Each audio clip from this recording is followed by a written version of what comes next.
आपण paper cutting करणार आहे. तर 34 साईजचा ब्लाऊज कटोरी आपण कटिंग करायचं आहे. पेपर फॉर्म्युला काढून घ्यायचा आहे. तर ब्लाऊजची उंची घ्यायची. तुम्हाला किती उंची असेल तुमच्या ब्लाऊजची तितकी घ्यायची. तर माझी उंची 12 इंच, तर 1 इंच वाढवून घेतलेलं आहे.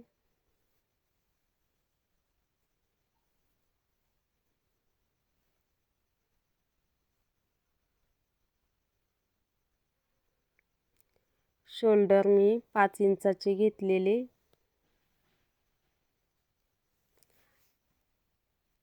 फुल शोल्डर 5 इंच घ्यायचे आणि हाफ शोल्डर 3 इंचाचे ठेवायचे.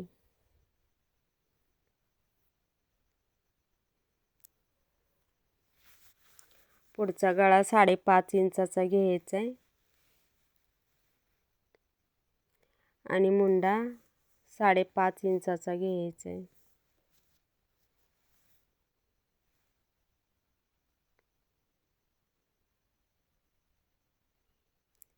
तर 34च्या साईजनं छाती आपली 8.5 इंचाचा यायचं आहे. चौथा भाग 8.5 इंचावर मी मार्किंग केलेलं आहे.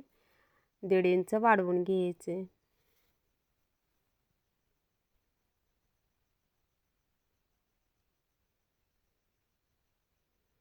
सरळ लाईन आखून घ्यायची, म्हणजे आपल्याला फिटिंगसाठी लागली सरळ लाईन आखून घ्यायची. आता आपण कटोरीचं माप काढूया. 1 इंच आतमध्ये मी मुंड्याला शेप द्यायसाठी 1 इंच आतमध्ये घेतलेले.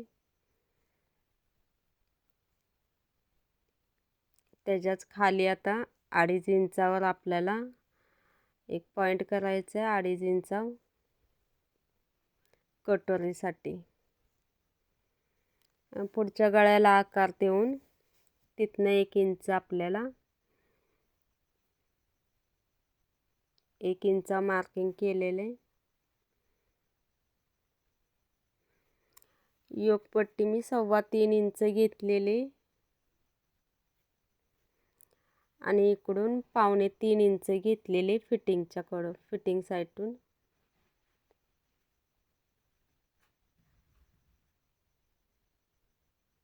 सव्वा 3 आणि 3.25.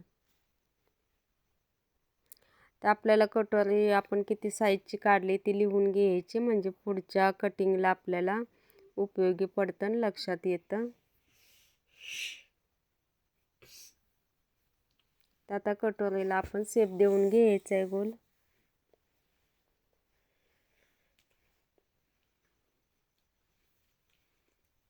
तर आता तुम्हाला दिसणार नाही व्यवस्थित पेपरवर, कटिंग झाल्यावर का मार्किंग दिसणार नाही पेनामुळं.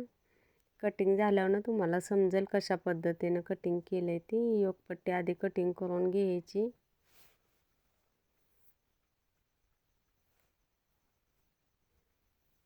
आता आपण कटोरी कटिंग करून घेऊयात.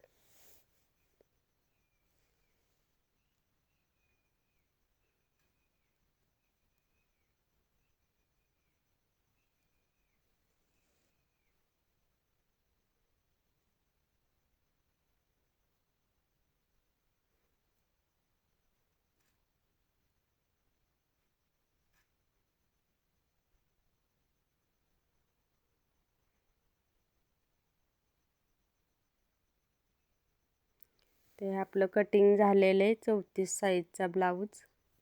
तर आपण आता कटोरी वाढवून घेऊया पेपरवर.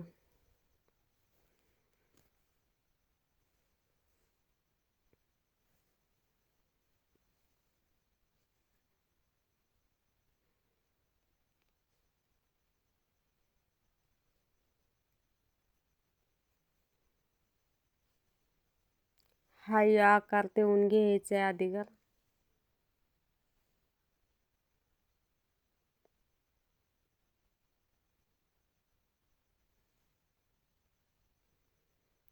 आता आपण कटोरी वाढवून घेऊया.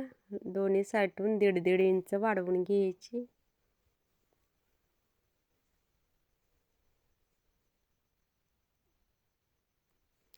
आणि त्या 1.5 इंचाचा आपण मधला सेंटर घ्यायचा आहे टक्ससाठी. आणि तो सेंटर घेऊन खाली 1.5 इंच वाढवून घ्यायचे.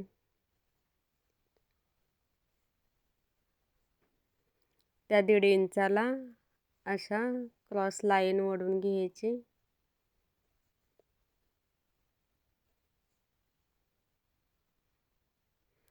पुढच्या गळ्याच्या कटोरीकडून खाली आपण तिरकी लाईन घ्यायची. वरती अर्धा इंच वाढवलेला आहे आणि हा 1.5 इंच आणि तो अर्धा इंच आपण जुळवून घ्यायचं आहे. तर आपली कटोरी वाढवून झालेली आहे.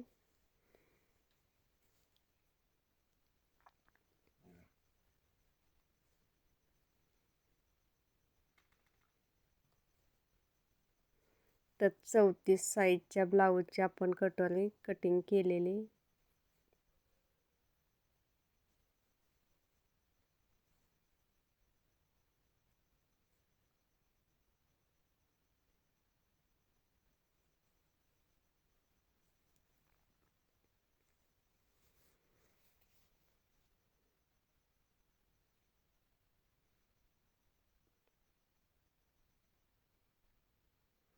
संपूर्ण आपलं कटोरी ब्लाऊजचं कटिंग झालेले. त्या कटिंगवरती नावं लिहून घ्यायची, किती साईजची कटोरी.